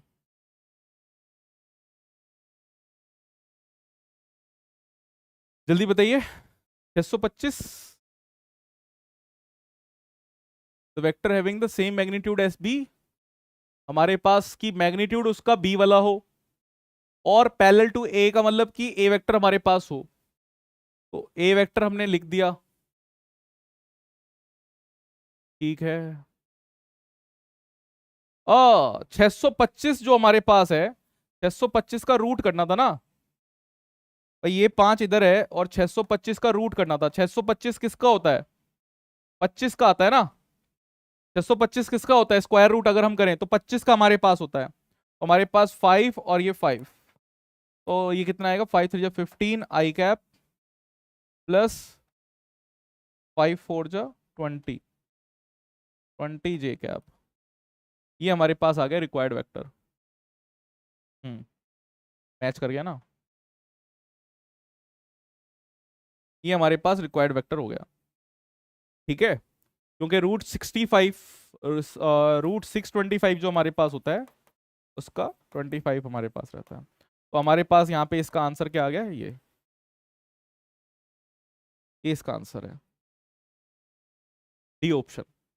ठीक है, करेक्ट। चलिए, अब हमें स्केलर प्रोडक्ट जो है वो आ गया है, और स्केलर प्रोडक्ट को किस तरीके से यूज करता है ये भी हमें आ गया है। अब सबसे पहली चीज होती है कि हमें ना चीजों का ज्ञान हो, उसको फिर जब हम दोबारा से यूज करेंगे वो और बेहतर हो जाएगा। और आप अगर सोचें कि हम वेक्टर के ऊपर ही क्वेश्चंस करते रहे, वेक्टर को मतलब ऐसा नेक्स्ट लेवल पे ले जाए, जो वेक्टर क्लास 11th और 12th का बच्चा जो मैथ्स में पढ़ता है वो हम काम करें, उसकी हमें रिक्वायरमेंट नहीं है। हमें वेक्टर्स की सिर्फ रिक्वायरमेंट है जो फिजिक्स में हमें काम करना है। फिजिक्स में हम क्या कहते हैं, काइनेमेटिक्स मोशन इन प्लेन से स्टार्ट हो जाएंगे जब वेक्टर्स का यूज करना स्टार्ट करेंगे, और वो लास्ट तक चलता रहेगा। आप सिंपल सिंपल चीजें हमारे पास रहेगी, कभी स्केलर प्रोडक्ट, कभी डॉट प्रोडक्ट, हमें ये काम करना हो, कभी वेक्टर प्रोडक्ट हमारे पास आएगा। तो अब देखिए, अब हम बात करते हैं कि अगर हमें वेक्टर प्रोडक्ट निकालना हो तो कैसे निकालते हैं, क्रॉस प्रोडक्ट। तो क्रॉस प्रोडक्ट करने के लिए हमारे पास हम मैग्नीट्यूड निकालते हैं। अगर सिर्फ मैं इसके मैग्नीट्यूड की बात करूं कि मैग्नीट्यूड कैलकुलेशन कैसे हम करेंगे, तो अभी मैं आपको मैग्नीट्यूड कैलकुलेशन बता रहा हूं। मैं अगर मानता हूं कि मेरे पास एक ए वेक्टर है x1 आई कैप प्लस x2 जे कैप, y1 मान लेते हैं इसे, y1 जे कैप प्लस z1 के कैप, और एक वेक्टर हमारे पास है x2 आई कैप प्लस y2 जे कैप प्लस z2 के कैप। ठीक है, और मुझे निकालना है ऐसा क्रॉस प्रोडक्ट। क्रॉस प्रोडक्ट की अगर हम बात करें तो हमें बेसिकली ए क्रॉस बी निकालना है। अभी इसका मतलब भी हम समझेंगे कि क्या रहता है और कैसे निकालते हैं ये भी समझेंगे। इसमें इंपॉर्टेंस बहुत रोल प्ले करता है कि हमने पहले कौन सा वेक्टर लिखा है और उसके बाद कौन सा वेक्टर लिखा है। हम सबसे पहले क्या करेंगे, एक मैट्रिक्स ड्रॉ करते हैं इस तरीके का, और आपको तुरंत जैसे ही ये आपको निकालना हो, आप एक आई कैप, एक जे कैप और एक के कैप करके 3 कॉलम आप ड्रॉ कर दीजिए। ठीक है, 3 कॉलम मैंने ड्रॉ कर दिए, आई जे और के मैंने यहां पर 3 कॉलम यहां पे बना दिए। अगर पहला मेरे पास फर्स्ट ए वेक्टर है, सेकंड मेरे पास बी वेक्टर है, तो जो मेरे पास यहां पे जो रो आएगी, इसको मैं कह रहा हूं ये वाली रो, ये मेरे पास पहले वाले वेक्टर की आएगी, ये वाला फर्स्ट वेक्टर की हमारे पास आएगी। तो फर्स्ट वेक्टर की सिर्फ मुझे यहां पे टर्म्स लिखनी है, तो ए वेक्टर की जो टर्म्स हमारे पास थी वो क्या है, यहां पे x1 y1 और z1। ठीक है, नेक्स्ट जो हमारे पास है, नेक्स्ट वाले की रो, इसमें मुझे दूसरा वेक्टर लिखना है। तो दूसरा वेक्टर आपके पास क्या है, दूसरा वेक्टर आपके पास है x2 y2 और z2। ठीक है, अब आपको क्या करना है, इसको सॉल्व करना है। अब सॉल्व कैसे करते हैं, इसकी कला है, और यही कला तो सीखनी है। और आप जितना बेहतर तरीके से इसको हैंडल करेंगे ना, मैं आपको बहुत सारी चीजें और भी सिखा दूंगा। मेरे पास जो हम केसीएल केवीएल रहता है, किरचॉफ्स लॉ जो रहते हैं, उसको मैं इस तरीके से भी सॉल्व करा देता हूँ। छोटा नहीं हो रहा, कोई बात नहीं, हम ऐसे ही करेंगे। अब देखिए इस वेक्टर को ओपन कैसे करते हैं। मैं ओपन कर रहा हूं बेसिकली इस फर्स्ट रो से। आप भी एक जैसे ओपन मैं कर रहा हूं वैसे ही ओपन करिए, हर बार उसी की प्रैक्टिस करिए तो बेटर है। सबसे पहले लिखिए यहां पे आई कैप और एक मैट्रिक्स यहां पे बनाइए, फिर लिखिए माइनस ऑफ जे कैप, फिर एक मैट्रिक्स दोबारा यहां बनाइए, फिर लिखिए प्लस के कैप और एक मैट्रिक्स डिटर्मिनेंट यहां पे भी हमारे पास बनाइए। ठीक है, अब ध्यान से देखना, एक मैंने प्लस लिखा, एक माइनस लिखा, एक प्लस लिखा है। मैं एक बार प्लस, फिर माइनस, फिर प्लस, इस तरीके से हम ओपन कर रहे हैं। पहले आई कैप, फिर जे कैप, फिर के कैप। ठीक है, प्लस माइनस प्लस। अब ये जो आई कैप आपके पास है, ध्यान से देखना कि हमारे पास पहले वाला जो आई कैप था, इस वाले को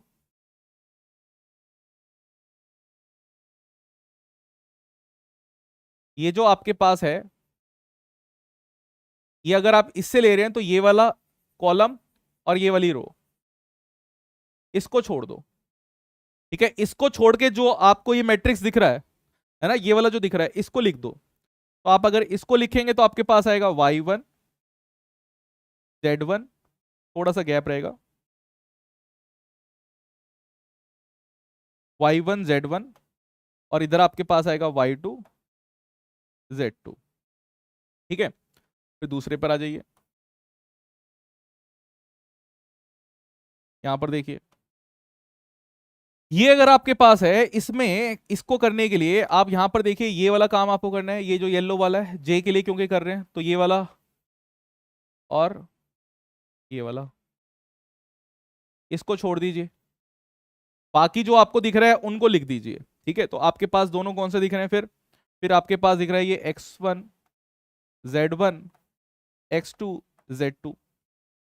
और के कैप के लिए फिर ऐसे बात करेंगे, के कैप के लिए हमारे पास ये वाला पहले वाला दिख जाएगा। के कैप तो बहुत आसान रहता है भाई, पहले वाले ही हमें लिखने हैं। तो के कैप बहुत आसान होता है, क्योंकि इसके लिए अगर हम देखेंगे तो पहले वाले जो बन रहे हैं वही है, और इसके लिए अगर हम देखते हैं तो ये जो हमारे पास बनता है यही है। बस बीच वाले के लिए थोड़ा सा दिमाग लगाना पड़ता है। तो हमारे पास k1 के लिए आ जाएगा x1 y1 x2 y2। ठीक है, इस तरीके से हमने लिख दिया। अब आपको क्या करना है, इसी को ओपन करना है, मतलब सॉल्व करना है। इसको भी सॉल्व किया जाता है, इसको सॉल्व किया जाता है क्रॉस प्रोडक्ट करके, यानी इसको इससे मल्टीप्लाई करेंगे और इसको इससे मल्टीप्लाई करेंगे। देखेंगे ध्यान से कैसे लिख रहा हूं। आप लिख रहे हैं आई कैप, पहले वाले को मल्टीप्लाई करिए, y1 z2 मल्टीप्लाई किया, माइनस माइनस लिखेंगे, ध्यान रखना है। आपके पास फिर आएगा y2 और z1। ठीक है, फिर आपके पास नेक्स्ट में है बात, तो आपके पास माइनस ऑफ जे कैप है, माइनस ऑफ जे कैप। और फिर देखिए, फिर आपके पास दोबारा से है, ये इसके साथ मल्टीप्लाई होगा और ये इसके साथ मल्टीप्लाई होगा। तो ये आपके पास आएगा x1 z2 minus of x2 z1 plus आपके पास के कैप है। फिर के कैप को फिर से आपको क्रॉस प्रोडक्ट का ध्यान रखना है कि आपके पास ये x1 y2 और ये आपके पास मल्टीप्लाई हो रहा है, तो आपके पास आएगा x1 y2 minus of x2 y1। ये हमारे पास आ गया। यही एक तरीके से आंसर है, ये मैंने बिल्कुल जनरल कराया, बहुत ही जनरल। अब कुछ क्वेश्चंस एग्जांपल्स के थ्रू देखेंगे कि क्या हमारे पास आता है।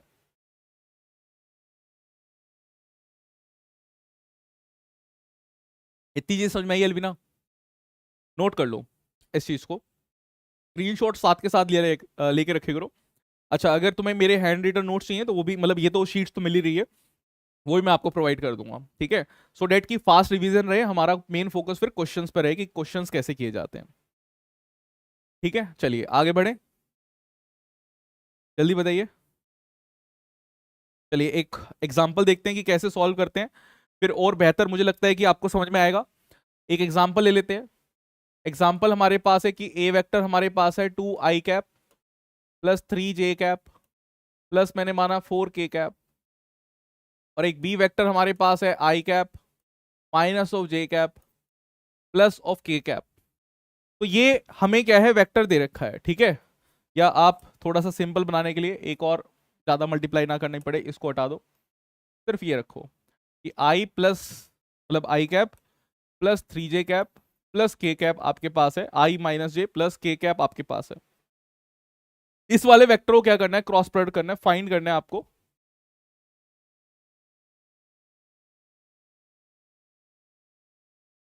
फाइंड करना है ए वेक्टर डॉट बी वेक्टर। ठीक है, तो ए वेक्टर और बी वेक्टर आपको क्या करना है, फाइंड करना है। तो उसके लिए सबसे पहला काम, सबसे पहले कि ए वेक्टर क्रॉस बी वेक्टर अगर आपको करना है, तो इसके लिए एक काम करिए, आई कैप जे कैप के कैप, ये आप लिख लीजिए। आई जे के, ये आप लिख लीजिए। आई जे के लिखने के बाद यहां पर सबसे पहले ए दे रखा है, तो ए वाले की टर्म्स लिखिए 2 3 1। फिर आपके पास बी दे रखा है, तो बी वाले की टर्म्स लिखिए 1 -1 1। ठीक है, अब इसे ओपन हमें करना है, तो ओपन के लिए सबसे पहला काम, सबसे पहले कि आपके पास आई कैप है, ये आपके पास आएगा 3 -1 1 1 माइनस ऑफ जे कैप, ये आपके पास आएगा 2 1 1 1 प्लस के कैप, ये आपके पास आएगा 2 3 1 -1। ठीक है, अब आपको इसको सॉल्व करना है, तो आपके पास आई कैप, ध्यान से देखना, क्रॉस प्रोडक्ट हम करते हैं, तो आपके पास आएगा 3 माइनस माइनस प्लस 1 आपके पास हो जाएगा, माइनस ऑफ जे, ये आपके पास 2 माइनस ऑफ 1 प्लस के, आपके पास माइनस ऑफ 2 माइनस ऑफ 3। ठीक है, तो आपके पास आ जाएगा 4 i कैप। पहले देख लो कि मैं कैसे कर रहा हूं, फिर एक बार खुद से करके भी देखना। ये आपके पास आएगा 4 i cap minus of J cap minus of 5 k cap, ये आपके पास ए क्रॉस बी आ गया।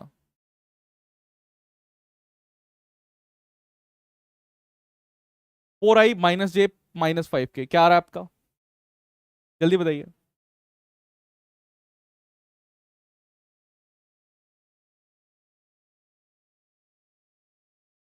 क्या आ रहा है,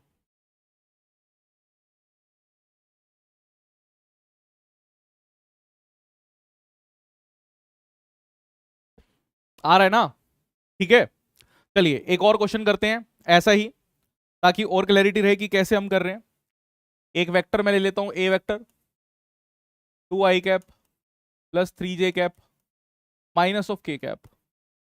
बी वेक्टर, मतलब एक वेक्टर मैंने वही ले लिया जो पिछली बार लिया था, यही था 2i plus 3j plus k cap था।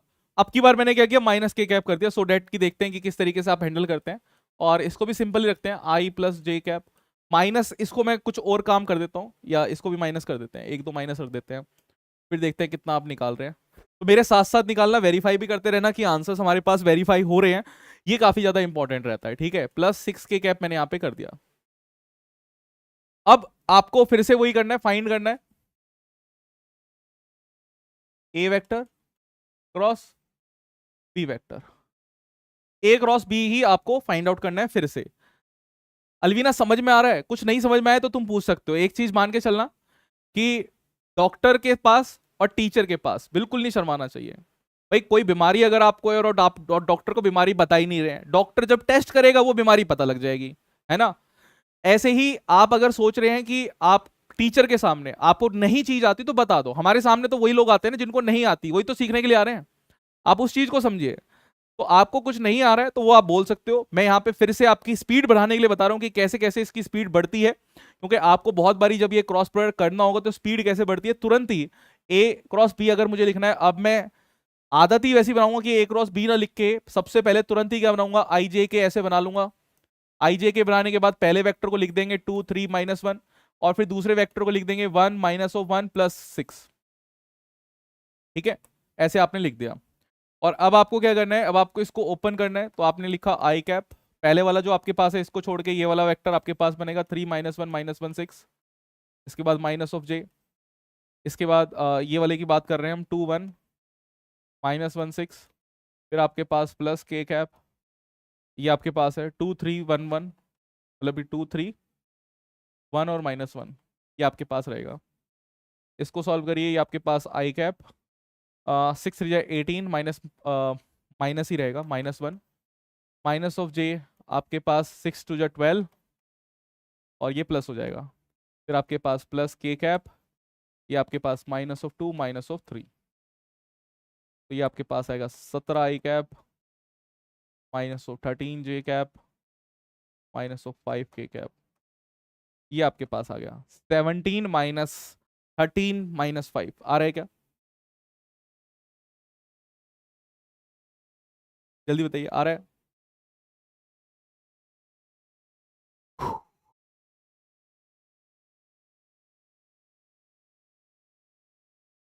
डन।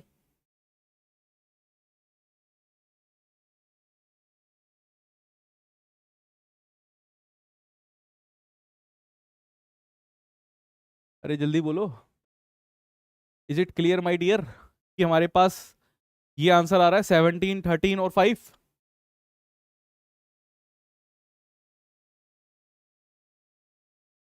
ठीक है, अब यही आंसर आ रहा है हमारे पास।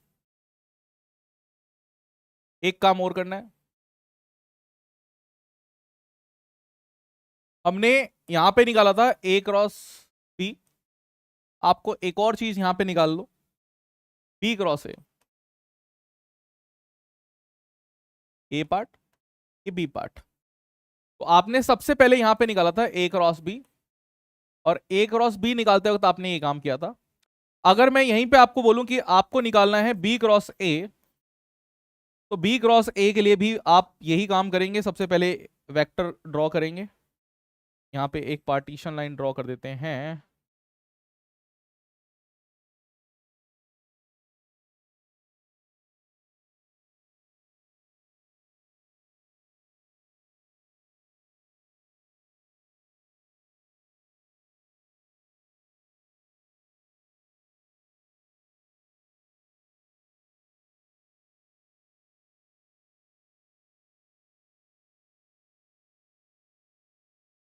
ठीक है, तो अब हमें क्या निकालना है, बी क्रॉस ए निकालना है। तो बी क्रॉस ए के लिए आपको सबसे पहले तो वही काम करना है, आई जे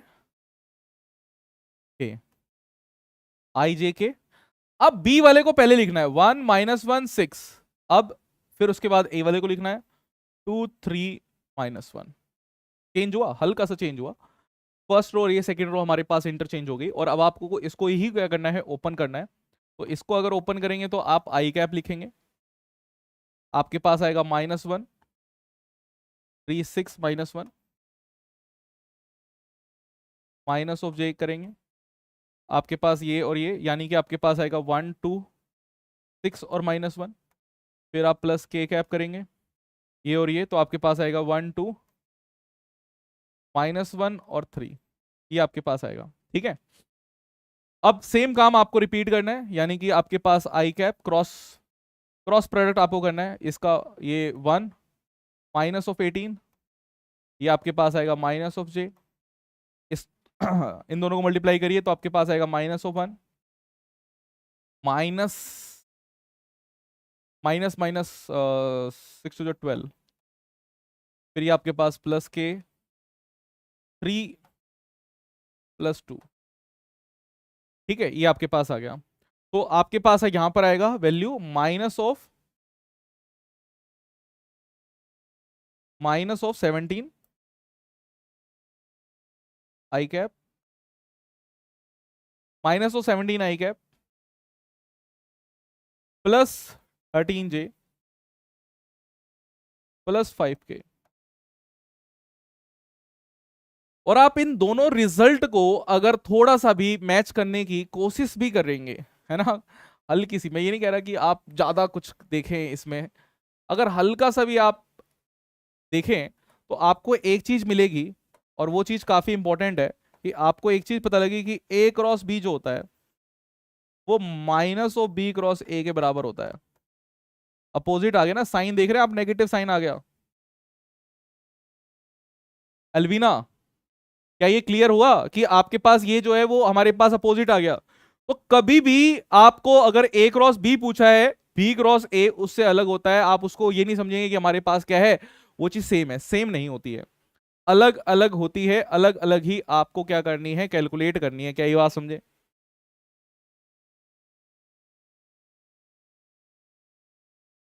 क्लास में ओएल भी ना, अरे क्लास में हो?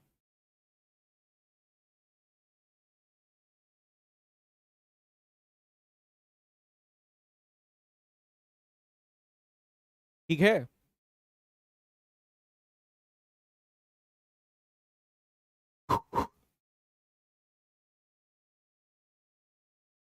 अरे बोलो क्लास। एल्वीना, गुलशन,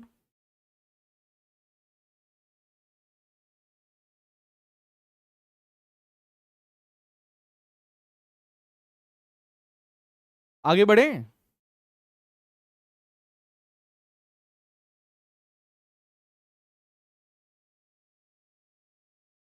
ओके चलिए आगे बढ़ते हैं, वेट नहीं करते हमारे पास।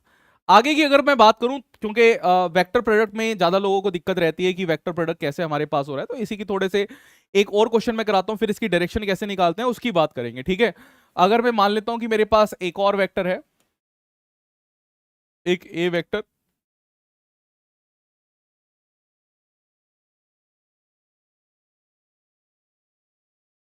To I cap plus 3 J cap plus K cap. ठीक है, 2i + 3j + k कैप मैंने कह दिया। और दूसरा वेक्टर मेरे पास है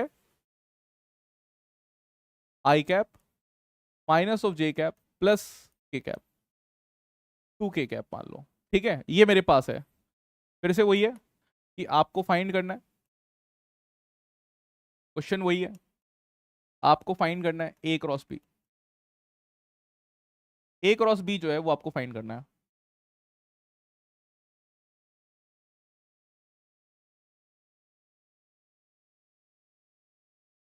ए क्रॉस बी फाइंड करिए कि कितना आपके पास होगा कि नहीं होगा, क्या रहेगा।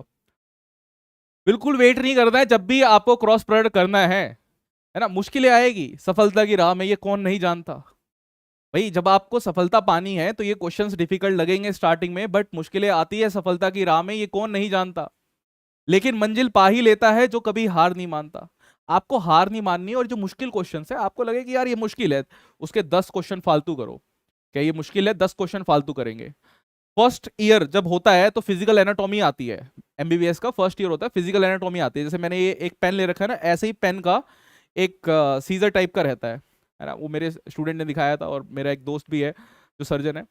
तो उनको क्या करना होता है, इस तरीके से कट मारना होता है, मतलब ऐसा कट मारते हैं कि स्किन का जो ऊपर की लेयर है ना ये निकालनी पड़ती है। मतलब आप सोचिए कि प्याज जो होती है ना, प्याज का भी ऊपर का ऐसे छिलका जो है वो ऐसे कट करके निकालने की प्रैक्टिस करी जाती है, कि आप वो भी निकाल लें। माइक्रोस्कोप से देखते हैं कभी बार, वैसे ही देखते हैं ऊपर से, जैसे ये ऐसे करके ऐसे निकाल लिया। अब ये जो है आपका हाथ जो है बिल्कुल हिलना नहीं चाहिए।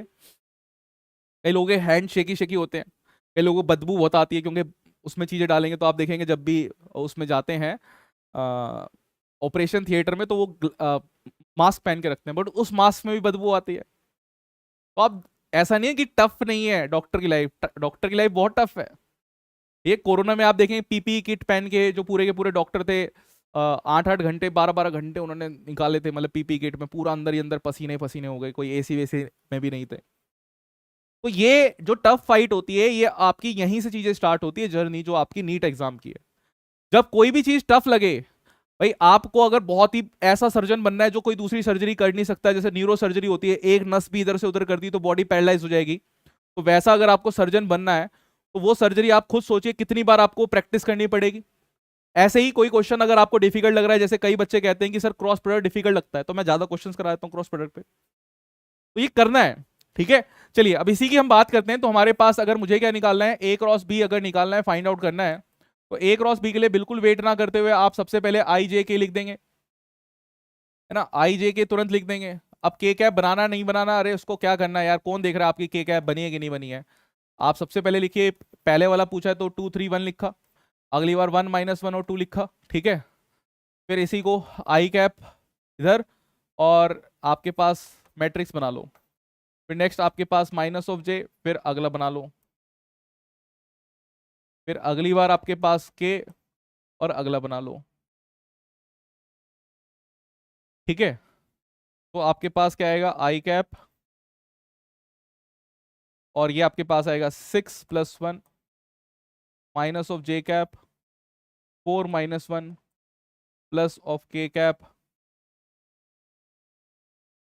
ये आपके पास आएगा -2 -3। हमारे पास आ जाएगा 7 of I cap -3 J cap -5 के कैप। ये हमारे पास आ जाएगा ए क्रॉस बी।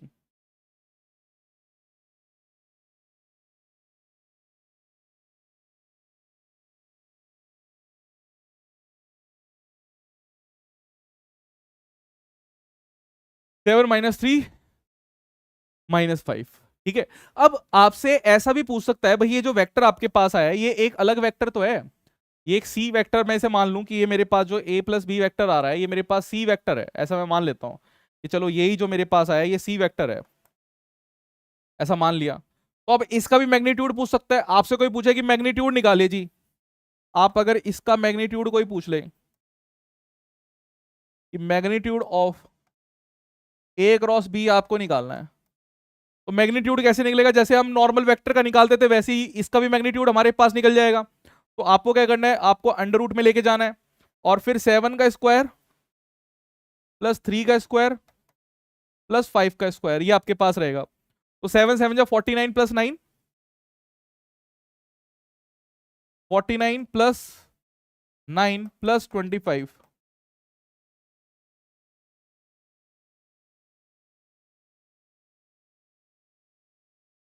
58 25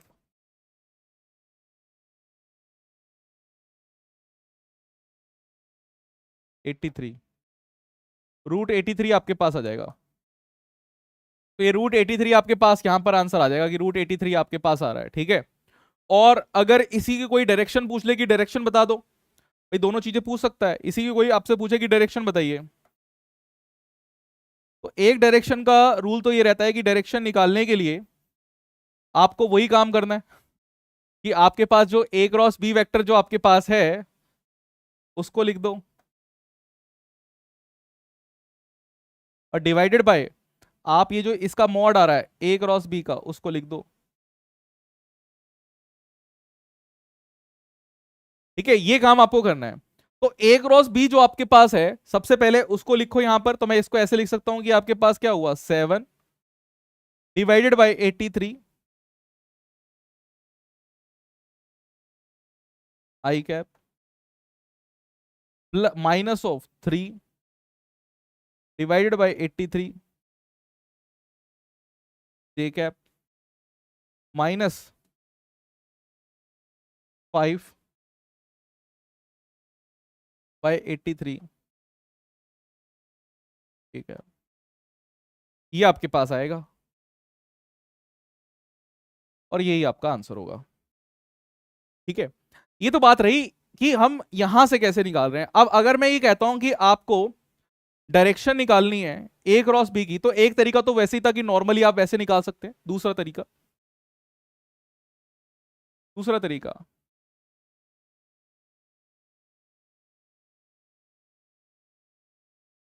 फाइंडिंग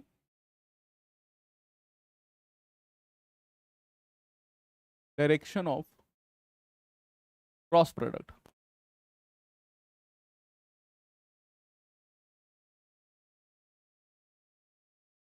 तो एक तरीका तो वो है कि अगर मैंने ऐसे बोला, ये तो मेथड 1 है ही, कि अगर हमारे पास एक ए वेक्टर दिया हुआ है और एक दूसरा बी वेक्टर दिया हुआ है, ठीक है, आपने एक सी वेक्टर निकाला और सी वेक्टर को आपने बोला कि आपके पास ये ए क्रॉस बी वेक्टर है, तो आपको सी कैप अगर निकालना है, मतलब इसी की तो डायरेक्शन निकालनी है, तो सी कैप आपके पास क्या रहेगा, C vector divide by mod of A vector रहेगा, मॉड ऑफ सी, ये आपके पास रहेगा। राइट, तो ये तो आप आसानी से निकाल सकते हैं। मतलब यही जो मैंने अभी आपको बताया कि आप ऐसे लिख सकते हैं कि आपके पास A vector cross B vector और divided by mod of A mod of B, ये काम। दूसरा मेथड मैं आपको बता रहा हूं कि दूसरा मेथड, मेथड 2, कि अगर हमें ऐसे ना दे के चीज कोई दूसरे तरीके से देगा तो हम कैसे निकालेंगे। तो मेथड टू हमारे पास है right hand thumb rule.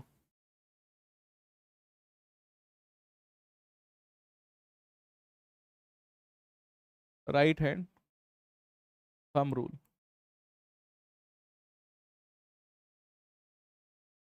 Right hand thumb rule, इसका बहुत यूज करते हैं। देखिए कैसे। मान लीजिए कि आपके पास एक टेबल है,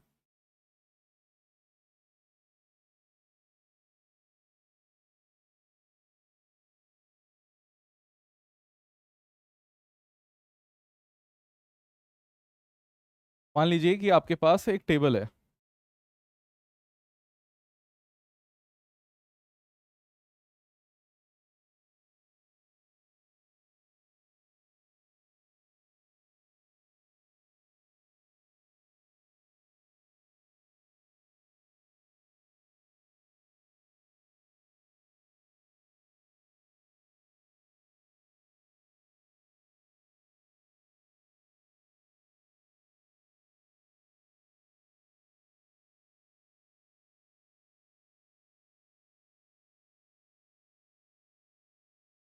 ठीक है, और मेरे पास एक एक वेक्टर है, ये एक ए वेक्टर है, ये एक बी वेक्टर है, उसी प्लेन में है। मैं इसके साथ X axis Y axis Z axis भी बना देता हूं।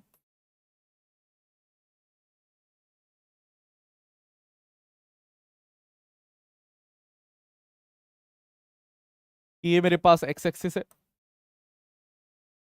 ये मेरे पास वाई एक्सिस है और ये मेरे पास जेड एक्सिस है।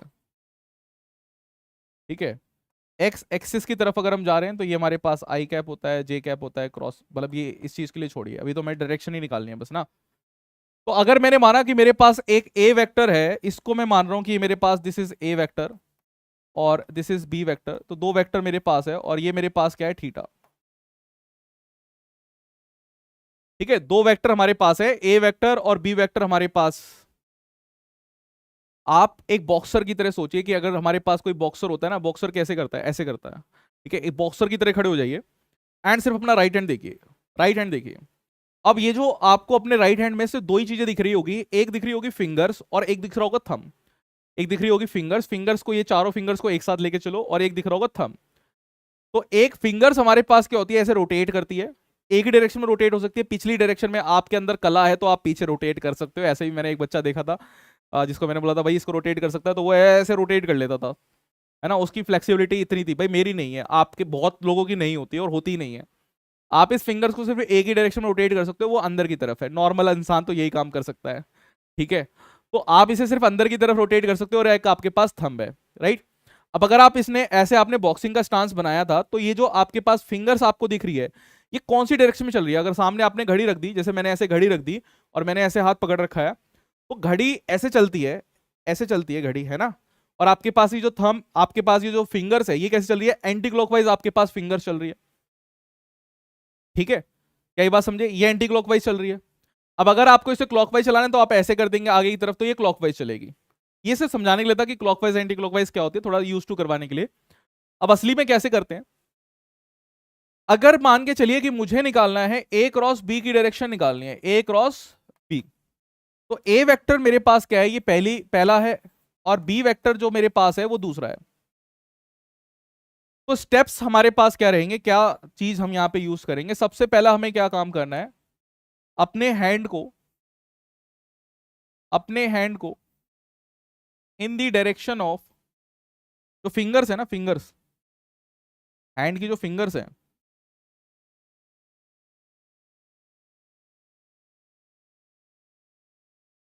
हैंड फिंगर्स को in the direction of vector one करना है, ठीक है, in the direction of vector one. आपको सबसे पहले क्या करना है, ये जो आपका हाथ है, इस हाथ को वेक्टर वन की डायरेक्शन में रखना है, ठीक है। एंड ये आपके पास स्टेप वन है, this is step one. Step two, fingers को रोटेट करना है,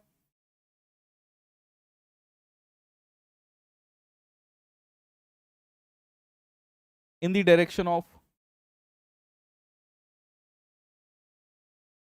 वेक्टर टू। अब जो वेक्टर टू आपके पास है, वेक्टर वन में आपने एक बार अलाइन कर दिया, आपके पास है। स्टेप थ्री में आपको अपने आप ही वो क्या है, मिल जाएगा। बस यही दो ही स्टेप है, दो स्टेप में आपके पास आंसर आ रहा है। कैसे आ रहा है वो देखिए। मेरे पास मेरा हाथ है, मैंने हाथ को पहले ए वेक्टर अगर मेरे पास है, ए वेक्टर की डायरेक्शन में लेके गए, फिर मुझे पता है कि बी वेक्टर इस तरफ है। भाई कोई पर्सन ऐसे भी लेके जा सकता था, कोई एक पर्सन ऐसे भी कर सकता था, वो करता कि मैं ऐसे लेके जा रहा था। बट आप यहां से पीछे नहीं मोड़ सकते, तो आपको ऐसे ही रखना पड़ेगा। तो यहां से अगर मैं बी की तरफ लेके जाता हूं, तो मेरे जो सी है वो ऊपर की तरफ हमारे पास क्या है, सी आ जाएगा। और ये बेसिकली क्या है, ये एक प्लेन पर है। मैंने बोला था ना, ये टेबल है हमारे पास। तो ए वेक्टर इधर है, ए वेक्टर इधर जा रहा है, तो बी वेक्टर इधर जा रहा है। मैं ऐसे मान लेता हूं कि मेरे पास दो पेन है, एक पेन इधर है, एक ए वेक्टर मैंने से लिया, एक दूसरा वेक्टर भी इधर ही है, एक ही प्लेन में रखे हुए हैं। ए और बी एक ही प्लेन में हमारे पास है, देख लिए ऐसे ऐसे रख रखा है मैंने। तो ए और बी ऐसे एक ही प्लेन में रखे हुए हैं। पहले वेक्टर की तरफ मैं अपने हाथ को लेके गया और दूसरे वेक्टर की तरफ मैं इसे रोटेट कर रहा हूं, तो मेरे पास जो ऊपर की तरफ मेरे पास थंब की डायरेक्शन आ रही है, यही डायरेक्शन है। क्या बात समझे। तो मैं यहां पे कह सकता हूं कि मेरे पास जो सी वेक्टर आएगा, ये हमारे पास सी वेक्टर है, ये है ए क्रॉस बी, ठीक है। अगर आपको बी क्रॉस ए निकालना हो, अगर मैं आपको कह दूं कि बी क्रॉस ए आपको निकालना है, तो बी क्रॉस ए को मैं डी वेक्टर लेके चल रहा हूं। तो पहले बी की तरफ आप लेके जाएंगे, मैं बी की तरफ ले गया अपने हाथ को। अब मैं बी से ए की तरफ नहीं घुमा पा रहा हूं, यहां से घुमा पा रहा हूं, नहीं घुमा पा रहा, तो मुझे इस हाथ को ऐसे ऐसे करना पड़ेगा। अब मैंने देखा कि बी को बी के पास में लेके गया, ए की तरफ घुमा पा रहा हूं, तो मेरा ये जो थंब है ये नीचे आ जाएगा। तो यहां पर ये डायरेक्शन हो जाएगी डी वेक्टर की, जो हमारे पास है B vector cross A vector. तो डी वेक्टर की भी आपके पास डायरेक्शन आ गई, और ये परपेंडिकुलर टू दी प्लेन होता है, जो दो वेक्टर का बना है उसके परपेंडिकुलर रहता है। मेथड टू में आपके पास है, जो डायरेक्शन आपके पास आई है ना, जो डायरेक्शन आई है, डायरेक्शन ऑफ क्रॉस प्रोडक्ट जो हमारे पास होती है,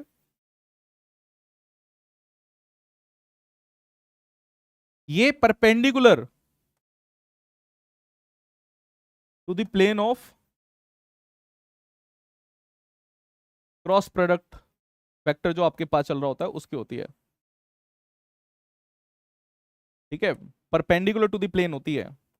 जिस प्लेन में भी आपके पास जो वेक्टर रखे हुए हैं उसके परपेंडिकुलर रहेगी।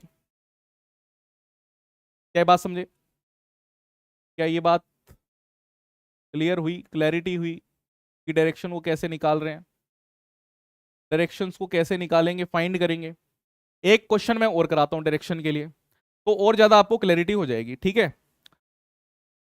इससे, इस वाले से क्या है कि ज्यादा क्लैरिटी यहां पर हमारे पास आ जाती है, क्योंकि हमें कई बार इसको यूज करना पड़ेगा। देखिए मैं मैग्नेटिक फोर्स की बात कर रहा हूं।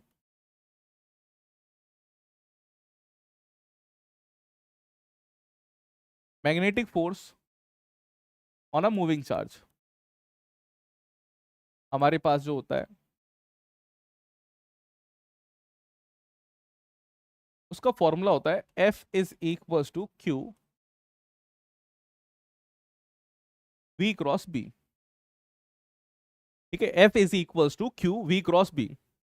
अब अगर मैंने ये माना कि हमारे पास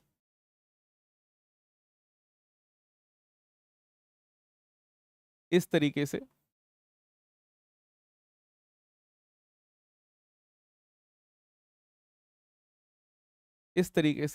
हमने यहां पे एक प्लेन रखा हुआ है, ठीक है, और मुझे मैग्नेटिक फील्ड बनानी है। सबसे पहला काम क्या है, मैग्नेटिक फील्ड हमें बनानी है कि मैग्नेटिक फील्ड कैसी हमारे पास रहेगी, है ना। तो मैं मान लेता हूं कि आप ऐसा मान के चलिए कि मैग्नेटिक फील्ड जो आपके पास है वो चल रही है ऊपर। मैं मान लेता हूं कि मेरे पास ये नॉर्थ पोल मैं ऊपर रख देता हूं, इसको दूसरे कलर से बनाते हैं, और नीचे एक साउथ पोल रख देते हैं। तो नॉर्थ यहां रखा, साउथ यहां रखा, तो हमारे पास अंदर की तरफ कैसी फील्ड आ जाएगी, क्रॉस फील्ड आ जाएगी।